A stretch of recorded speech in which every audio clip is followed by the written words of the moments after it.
Video में हम द्विघात समीकरण को हल करने की श्रीधर आचार्य विधि पढ़ेंगे। साथ ही विविक्तिकर तथा मूलों की प्रकृति, इंग्लिश में इसको कहते हैं डिस्क्रिमिनेंट, और मूलों की प्रकृति यानी नेचर ऑफ रूट्स, इसके बारे में जानेंगे। विविक्तिकर क्या है, श्रीधर आचार्य विधि क्या है और इसके माध्यम से द्विघात समीकरणों को हल कैसे किया जाता है। तो पहले हमें विधि जाननी पड़ेगी। तो श्रीधर आचार्य विधि के लिए देखो, आपकी जो द्विघात समीकरण है वो इस रूप की होती है, ax² plus bx plus c बराबर 0। x इसमें चर है, a b c संख्याएं हैं, a x² का गुणांक है, b x का गुणांक है और c अचर पद है। श्रीधर आचार्य विधि में x के दो मान निकालने के लिए इस फॉर्मूला का उपयोग लेते हैं हम। x बराबर minus b plus minus under root b² minus 4ac और इसके बट्टे में 2a। इसके माध्यम से इसमें जब आप एक बार यहां प्लस लेंगे तो एक मान आ जाएगा, एक बार यहां माइनस लेंगे तो दूसरा मान आ जाएगा, द्विघात समीकरण के दोनों मूल आ जाएंगे। अब आपने इससे पहले जब हमने गुणनखंड विधि की थी या पूर्ण वर्ग बनाने की विधि की थी तो हमने देखा था कि कुछ द्विघात समीकरण ऐसे थे जिनके दोनों मूल हैं या जो दोनों x के मान है वो समान आते थे, और कई बार दोनों x के मान अलग अलग आते थे, और कई बार ऐसा होता है कि मान है वो आते ही नहीं है, जैसा अभी तक आपके आया नहीं है लेकिन आगे आएगा। देखो, तो हमें क्या पूरी समीकरण हल करने से पहले यह पता चल सकता है कि इस समीकरण के जो दो मान आएंगे x के वो समान होंगे या असमान होंगे या इसका मान नहीं आएगा, क्या हमें पहले पता लग सकता है। उसके लिए हमें जांच करनी होती है विविक्तिकर की, डिस्क्रिमिनेंट। ये डिस्क्रिमिनेंट क्या है, देखो विविक्तिकर, ये जो अंडर रूट के अंदर लिखा हुआ है ये आपका विविक्तिकर है। ये अंडर रूट के अंदर b² माइनस 4ac, इसका मान हमें यह बता देगा कि समीकरण के दोनों मूल कैसे होंगे, या नहीं होंगे। होंगे तो काल्पनिक होंगे तो हमें निकालना नहीं है 10वीं कक्षा में। b² माइनस 4ac का मतलब अंडर रूट के अंदर जो मान है श्रीधर आचार्य विधि वाले में, इसका पहली बताता हूं आपको। यदि b² माइनस 4ac का मान बड़ा आता है 0 से, 0 से बड़े का मतलब प्लस की कोई भी संख्या आ जाए, तो b² माइनस 4ac 0 से बड़ा आने पर जो समीकरण के दोनों मूल हैं यानी x के जो दोनों मान हैं वो क्या होंगे, वास्तविक और भिन्न भिन्न। वास्तविक संख्याओं में से कोई संख्या होगी और दोनों मान क्या होंगे, अलग अलग होंगे। कोई भी वास्तविक संख्या हो सकती है। वास्तविक में मैंने आपको बताया था परिमेय और अपरिमेय दोनों शामिल होती हैं।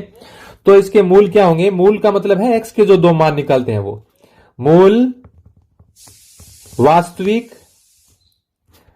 व भिन्न, यानी दोनों मान अलग अलग आएंगे x के। दूसरी स्थिति क्या है और वो क्यों आएंगे मैं भी आपको बताता हूं। b² माइनस 4ac बराबर 0 आ जाए, यानी अंडर रूट के अंदर आपका मान आ जाए 0। b² माइनस 4ac का मान निकाल लो, यदि वो 0 आ जाता है तो मूल होंगे समान, वास्तविक होंगे लेकिन मूल समान आएंगे, दोनों एक जैसे। मूल वास्तविक व समान। तीसरी स्थिति है कि यदि b² माइनस 4ac का मान 0 से छोटा आ जाए। कैसे आएगा वो आप सवाल करेंगे तो बिल्कुल आसान लगेगा आपको। ये b² माइनस 4ac का मान 0 से छोटा यानी माइनस का आ जाए तो मूल काल्पनिक होंगे। मूल क्या होंगे, काल्पनिक होंगे, और उस स्थिति में हमें ज्ञात भी नहीं करने हैं क्योंकि काल्पनिक संख्याओं का विवरण 10वीं कक्षा में नहीं है। मूल क्या होंगे, काल्पनिक होंगे, या आप कह सकते हो कि मूल वास्तविक नहीं होंगे।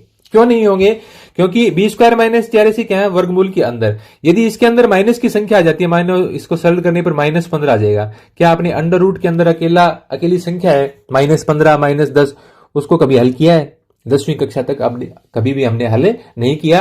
अंडर रूट के अंदर यदि एक संख्या बन जाती है और वो नेगेटिव है यानी माइनस की है तो वो काल्पनिक संख्या होती है। ऐसी स्थिति में हमें समीकरण को हल नहीं करना है, मूल ज्ञात नहीं करने हैं। तो ये तीन स्थितियां प्रश्न में कैसे काम आएंगे देखो। और समान क्यों हो जाते हैं देखो, यदि b² minus 4ac under root के अंदर है यहां सूत्र में, यदि इसका मान 0 हो जाएगा, इसके पहले क्या है plus minus b plus minus under root b² minus 4ac बटा 2a, ये है हमारा सूत्र। यदि यहां 0 हो जाएगा तो एक बार प्लस लेने पर और एक बार माइनस लेने पर बताओ क्या फर्क पड़ेगा, प्लस के भी आगे 0 माइनस के भी आगे 0। यदि आगे 0 है तो एक बार प्लस और एक बार माइनस लेने से कोई फर्क नहीं पड़ेगा, दोनों बार मान क्या आएगा, समान आएगा। तो b² माइनस 4ac का मान 0 के बराबर होता है। तब समीकरण के मूल क्या होंगे, वास्तविक, और दोनों मूल क्या आएंगे, समान आएंगे। और यदि 0 से बड़ा हो, यानी प्लस की कोई भी संख्या आ जाए, 18 आ जाए, 20 आ जाए, 25 आ जाए, तो एक बार प्लस लोगे तो जैसे 25 का वर्गमूल 5 आएगा, तो एक बार आप प्लस 5 लोगे, यानी एक बार उसमें आप 5 जोड़ोगे, और एक बार माइनस 5 लोगे, तो दोनों बार मान क्या आएगा, अलग अलग आएगा। तो मूल क्या होंगे, वास्तविक और भिन्न, यानी दोनों मान x के अलग आएंगे। तो ये तो थी मूलों की प्रकृति और श्रीधर आचार्य विधि। प्रश्नों में हम इसको किस प्रकार से काम में लेंगे, ये अभी हम देखेंगे। 3.4 का दूसरा क्वेश्चन है। क्वेश्चन बुक में इस प्रकार से है कि निम्न द्विघात समीकरणों के मूल यदि उनका अस्तित्व हो तो श्रीधर आचार्य विधि द्वारा द्विघाती सूत्र का उपयोग करके ज्ञात कीजिए। अब अस्तित्व है या नहीं है वो मैंने आपको बताया, अभी बी स्क्वायर माइनस 4ac का मान ज्ञात करना है हमें। यदि उसका मान 0 आता है या 0 से बड़ा आता है तो अस्तित्व है। यदि बी स्क्वायर माइनस 4ac का मान 0 से छोटा जाता है तो मूल क्या होंगे, काल्पनिक होंगे, मतलब उनका अस्तित्व नहीं होगा और आगे हमें हल नहीं करना है। तो पहला क्वेश्चन इसमें दे रखा है 2x² माइनस 2√2x प्लस 1। तो पहले हम जांच करेंगे कि क्या इसके मूलों का अस्तित्व है और मूलों की प्रकृति क्या है, और उसके बाद में हम उसको हल करेंगे यदि उनका अस्तित्व हुआ तो। आप इससे तुलना करो इसकी, ax² plus bx plus c बराबर 0। x² का गुणांक a होता है तो a का मान आ गया 2। x का गुणांक b होता है तो x के गुणा में क्या है, -2√2, और अचर पद c होता है कितना है, 1।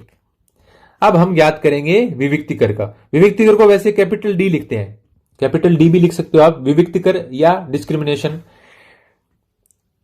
विविक्तिकर क्या है हमारा, b² minus 4ac, b² minus 4ac, इसकी जांच करो आप। b की स्क्वायर, b का मान क्या है, -2√2, इसकी स्क्वायर, -4 गुणा a का मान 2 गुणा c का मान 1, 4ac, तो 4 गुणा a गुणा c, क्या आ गया ये, -2√2 की स्क्वायर, -2√2 की घात 2 का मतलब इसको कितनी बार गुणा करेंगे हम, 2 बार।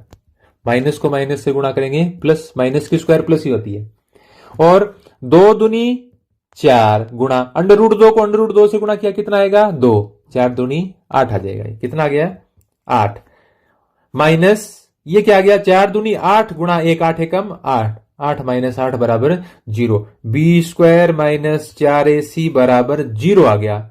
ऐसी स्थिति में क्या होता है, समीकरण के मूल वास्तविक होते हैं लेकिन दोनों ही क्या होते हैं, समान। क्या होंगे, दोनों मूल बराबर होंगे। अब वो मूल हम कैसे ज्ञात करेंगे, x बराबर, सूत्र क्या है, द्विघात, आप लिख देना श्रीधर आचार्य विधि, -b plus minus √b² minus 4ac बटा 2a। अब इसमें आप मान रख दीजिए, x बराबर माइनस, b का मान कितना है, -2√2, b का मान कितना है, -2√2, प्लस माइनस √ अब इसका b² माइनस 4ac का मान क्या है, अभी हम ये तो हमने निकाल ही लिया पहले ही, b² माइनस 4ac का मान कितना आया है, 0, b² माइनस 4ac का मान 0 बटा 2a, तो 2 गुणा a का मान कितना है, a का मान देखिए ये रहा 2, 2 गुणा 2। अब इसको सरल कर लीजिए, x बराबर क्या आ गया, माइनस को माइनस से गुणा किया, प्लस 2√2 बटे 2 दूनी 4, और आगे प्लस माइनस 0 है तो 0 का वर्गमूल क्या आता है, 0 आता है। तो अब इसमें प्लस माइनस का चक्कर है ही नहीं, तो एक ही मान आएगा x का, और वही हम 2 बार लिख देंगे, यानी x के दोनों मूल क्या है, इसमें समान है। कैसे होगा, इसको सरल करके लिख दो, 2 एकम 2, 2 दूनी 4। इसको आपको थोड़ा सा और सरल करना है, √2 बटे 2, देखिए कैसे सरल करते हैं। 2 है, इसको आप क्या लिख सकते हो, √2 गुणा √2, √2 को √2 से गुणा करने पर 2 ही आता है, √2 से √2 कट गया, x बराबर क्या आ गया, 1 बटे √2, और दूसरा मान भी आपका क्या आएगा, 1 बटे √2। तो दोनों मूल क्या होंगे, समान होंगे, क्योंकि प्लस माइनस के आगे जो विविक्तिकर है वो 0 हो गया, तो 2 मान अलग आ ही नहीं सकते। तो इसके मूल समान और वास्तविक थे, और दोनों मूल क्या है, 1 बटे √2। देखिए अगला इसका तीसरा पार्ट बताता हूं मैं आपको। तीसरा पार्ट दे रखा है आपको, x प्लस 1 बटे x बराबर 3, जहां x 0 के बराबर नहीं है। ये क्यों लिखा हुआ रहता है, मैंने आपको पहले भी बताया था कि बटे में x है, और यदि बटे में 0 हो जाएगा हर में, तो मान क्या हो जाता है, अनंत हो जाता है, इसलिए x का मान 0 नहीं हो सकता, बाकी कुछ भी हो सकता है। इसको भी हम इसी विधि से सरल करेंगे। तो पहले इसको द्विघात समीकरण के रूप में बनाते हैं, अभी तो लग ही नहीं रही कि द्विघात समीकरण है। यहां इसका लघुत्तम कितना आएगा बाएं पक्ष में x, तो x का x से गुणा एक्स स्क्वायर प्लस 1 बराबर 3। क्या आ गया ये एक्स स्क्वायर प्लस 1 और ये x दाईं तरफ गुणा हो गया, कितना हो गया 3x। क्या आ जाएगा ये एक्स स्क्वायर, पहले x का पद लिख दो, बराबर से 3x, यहां ले किसका हो गया माइनस का, प्लस 1 बराबर 0। क्या आ जाएगा ये ax square plus bx plus c बराबर 0 से तुलना करने पर आपकी जो स्टैंडर्ड फॉर्म है ax square plus bx plus c बराबर 0। तो एक्स स्क्वायर का गुणा किसके गुणा में कुछ नहीं है, मतलब 1 होगा, क्योंकि 0 होता तो 0 ही हो जाता पूरा ही। तो a का मान आ गया 1, b का मान आ गया -3, c का मान आ गया 1। अब सबसे पहले हम किसकी जांच करेंगे, विविक्तिकर की। किसका मान निकालना आपको, सबसे पहले बी स्क्वायर माइनस 4ac का, तब पता चलेगा कि इसके मूलों का अस्तित्व है या नहीं।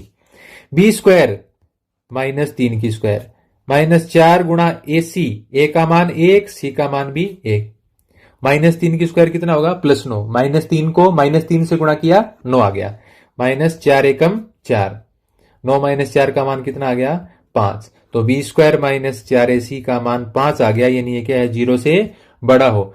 0 से बड़ा है तो मूल क्या होंगे, वास्तविक व भिन्न भिन्न, यानी दो अलग अलग मान आएंगे, मूल वास्तविक व भिन्न होंगे। अब वो मूल कैसे निकालेंगे, ये सूत्र हमारा x बराबर श्रीधराचार्य विधि से -b plus minus √b square -4ac बटे 2a। क्या आ जाएगा x बराबर माइनस, b का मान कितना है देखो आप, b का मान है -3 और a और c के मान है 1 1, तो b का मान आपका है -3, तो यहां लिख दिया मैंने -3 plus minus B square -4ac का मान अभी हमने हल किया है विविक्त कर, बी स्क्वायर -4ac का मान कितना है 5 बटा 2a, 2 गुणा a का मान कितना है 1। क्या आ जाएगा ये x बराबर minus minus plus, plus minus √5 बटे 2 एकम 2। अब एक बार क्या लेना है धनात्मक चिन्ह और एक बार ऋणात्मक चिन्ह। प्लस लेने पर क्या आ जाएगा x बराबर 3 प्लस √5 बटे 2। अब आगे सरल तो होगा ही नहीं, तो एक तो मान ये आ गया, और दूसरा मान ऋणात्मक चिन्ह लेने पर क्या आ जाएगा x बराबर 3, यहां की बार क्या ले लेंगे माइनस का चिन्ह बटे 2। तो ये x के 2 मूल आ गए या x के 2 मान आ गए। तो ये है श्रीधर आचार्य विधि द्वारा द्विघाती सूत्र का उपयोग करके समीकरण को हल करना या समीकरण के मूल ज्ञात करना, और उससे पहले उनका अस्तित्व है या नहीं है उसके लिए विविक्त कर बी स्क्वायर -4ac का मान ज्ञात करना। यदि वो 0 से बड़ा है तो मूल वास्तविक व भिन्न भिन्न होंगे, यदि 0 के समान है तो मूल वास्तविक होंगे और समान होंगे, और यदि 0 से छोटा है यानी माइनस का माना जाता है बी स्क्वायर -4ac का, तो मूल क्या होंगे काल्पनिक होंगे। ऐसी स्थिति में मूलों का अस्तित्व नहीं होगा ऐसा मानकर हम आगे समीकरण को हल नहीं करेंगे।